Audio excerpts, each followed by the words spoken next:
Titanic was a British luxury passenger liner that struck an iceberg and sank during its maiden voyage on April 15, 1912, killing over 1,500 people. On the eve of World War I, this tragedy shocked the world and challenged many old ideas about technology, progress, and modern life. The first ocean liners emerged in the 1840s after the development of major industrial technologies like steel and steam power. At sea, the new ship's speed, capacity, and large sizes created a market for inexpensive international travel and shipping. By the early 1900s, the transatlantic passenger trade was highly profitable and fiercely competitive. Two lines, Cunard and the White Star Line, were locked in an all-out war for control of this lucrative business. In 1907, Cunard launched the Mauretania and Lusitania, the fastest ships in the world. The White Star Line needed something new to compete. The chair of the White Star Line, J. Bruce Ismay, had arranged the sale of the company to J.P. Morgan in 1902. This brought Ismay, Morgan, and a man named William James Perry, chairman of the Belfast shipbuilding firm Harland & Wolff, together under one company. Ismay and Perry then met for dinner in 1907 and devised a plan to beat Cunard's speed with luxury, the new Olympic-class liners, Olympic, Britannic, and Titanic. Construction of the Olympic began December 16, 1908, and of Titanic soon after. The ships were designed by Thomas Andrews of Harland & Wolff, who also happened to be the nephew of William James Perry. Andrews had started as an apprentice and worked his way up to head designer, gaining a reputation for innovative designs. Titanic and Olympic were marvels of engineering. Titanic displaced 52,000 tons and was 882 feet long. The ships were so powerful that they were both nearly destroyed in port when the vortex created by their engines pulled in nearby ships. Much attention was paid to the 16 watertight compartments that would theoretically protect the ship from flooding. This led many at the time to claim that Titanic was unsinkable. Titanic was launched from the Harland & Wolff shipyards in Belfast, Northern Ireland on May 31, 1911. For the next year, Titanic was fitted out, the interior work was started, and the engine machinery was loaded onto the ship. For Titanic's high-stakes maiden voyage, Ismay chose Captain Edward J. Smith, the former captain of the Olympic, known as the Millionaire's Captain for his reputation among wealthy passengers. Under Smith's watch, Titanic set out for its maiden voyage from Southampton on April 10, 1912. That night, the ship stopped in Cherbourg, France, where supplies and passengers, including John Jacob Astor and Molly Brown, were ferried aboard because Titanic was too large for the city's port. After a final stop in Queenstown, Ireland, Titanic set sail for New York City, carrying some 2,200 people. At sea, Titanic delivered on the power, speed, and luxury promised by its designers. The turbine engine drove the ship's main propeller, while two reciprocating engines powered the side propellers. Each engine was capable of producing 15,000 horsepower. These engines were powered by 29 boilers, which contained 3 or more furnaces each. Some 600 tons of coal were fed into the furnaces every day by a team of workers in the boiler room known as trimmers. The boiler room vented through Titanic's immense funnels, one of which was non-functional and included purely for aesthetic reasons. Many companies paid ocean liners to ship their goods, and Titanic's cargo manifest included 63 cases of champagne, 15 cases of rabbit hair, 2 cases of grandfather clocks, and a Renault automobile. The Royal Mail Ship, or RMS Titanic, also transported mail for the UK government. 5 postal workers in the mailroom sorted 3,400 sacks and 7 million individual pieces of mail. The squash court, swimming pool, and Turkish baths were for first-class passengers only. Titanic's heated pool was the first in the world, measuring 32 feet by 13. The hospital was more advanced than most on land, with 2 full-time doctors and a surgery room. First-class passengers could also enjoy a la carte dining from cafes and restaurants above deck. Classes were kept separate on board. Third-class rooms accommodated up to 6 people and were located on the lower levels. Second-class passengers had single or double rooms in the center of the ship. First-class rooms were luxuriously appointed, with telephones and heaters. Titanic's 4 parlor suites included sitting rooms, bedrooms, and private promenade decks. The first-class dining room was decorated in the Jacobin style, while the lounge was modeled on the Palace of Versailles. The grand staircase was Titanic's most iconic feature and had a steel and glass domed ceiling depicting the figures of honor and glory crowning time. Titanic's wireless was one of the most powerful at sea, with a range of up to 2,500 miles. Throughout the voyage, the operators Jack Phillips and Harold Bride have been receiving regular iceberg warnings, many of which they pass along to the bridge. However, the wireless operators work for the Marconi Company, and their primary purpose is to relay passengers' messages. On the night of April 14th, Titanic enters waters known to have icebergs. Smith alters course slightly, turning south, but maintains a high speed of 22 knots. At 9:40 p.m., the nearby Mesaba sends warning of an ice field, but this message is never relayed to the bridge.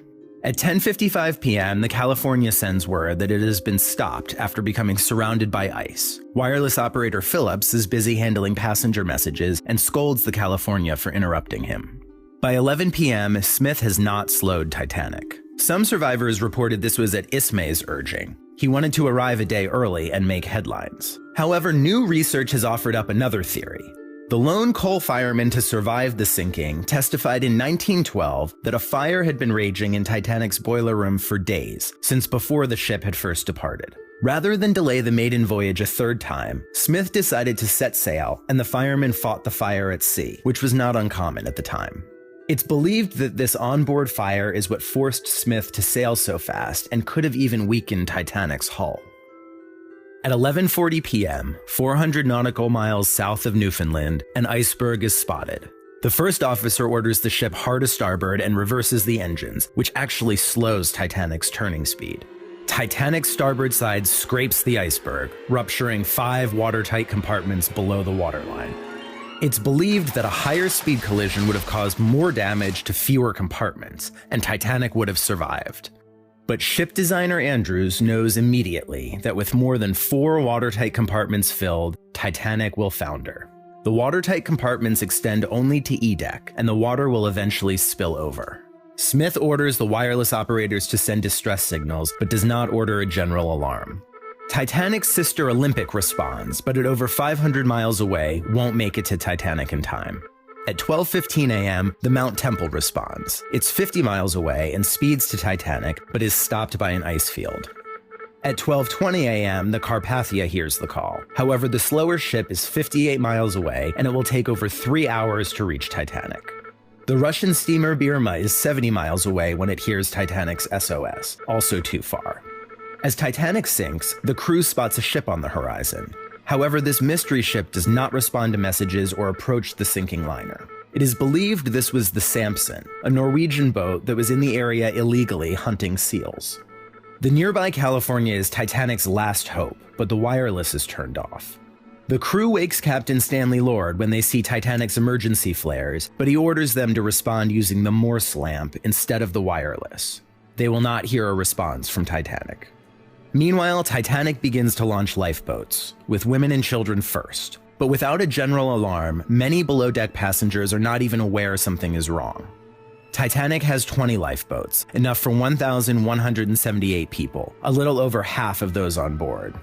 However, a lifeboat drill earlier in the day was canceled, and the crew has the wrong impression that the ship's davits have not been weight tested, though they were in Belfast. So the already too few lifeboats are launched under capacity at an average of only 60% full.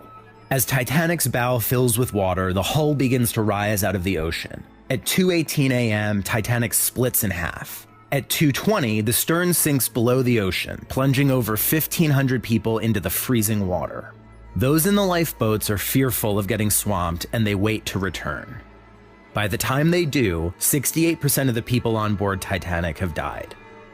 45% of first and second class passengers, 75% of third class passengers, and 78% of the crew perished at sea. The Carpathia arrived at 3:30 a.m., about an hour after Titanic sank, rescuing 705 survivors from the lifeboats. On April 18th, Titanic survivors arrived in New York City, greeted by massive crowds. News of Titanic's sinking had spread around the globe, the tragedy magnified by the glamour associated with the ship and its maiden voyage, and the deaths of many of the era's wealthiest and most prominent people, including John Jacob Astor, Isidor Straus, president of Macy's, and his wife Ida. Ida Strauss refused to leave her husband's side, and while Isidore was offered a seat next to her in a lifeboat, he refused to take it while women and children remained on board. Titanic's Captain Smith and designer Andrews also died on board. However, others, like J. Bruce Ismay, survived in lifeboats and were consequently vilified by the press. Both the American and British governments investigated the sinking. The U.S. Senate inquiry was led by Michigan Senator William Alden Smith and interviewed 80 survivors. It faulted the British Board of Trade for not regulating the number of lifeboats aboard and doubted the distance claimed by the crew of the California. As a result of the sinking, ships were required to hold enough lifeboats for all passengers and keep 24-hour radio watch, and a new international iceberg monitoring service was created. The sinking of the Titanic had little adverse impact on Harland and Wolff. The Olympic's watertight doors were extended up to B-deck, and the ship served as a troop transport in World War I. A third ship, Britannic, replaced Titanic, but it was sunk after striking a mine in 1916. J. Bruce Ismay retired in shame a year after the sinking. Finally, in 1935, the White Star Line was acquired by longtime competitor Cunard. Titanic remained firmly entrenched in the popular imagination, though interest would wane over time. Then, in 1985, famed oceanographer Robert Ballard announced the discovery of the wreck of the Titanic. Titanic became a testing ground for Argo, a cutting-edge submersible equipped with a remote control camera. On September 1st, 1985, the first underwater images of Titanic were recorded. The wreckage has been populated by rusticles, which over time will slowly dissolve the ship. Titanic rests on the ocean floor 13 miles away from its last reported coordinates.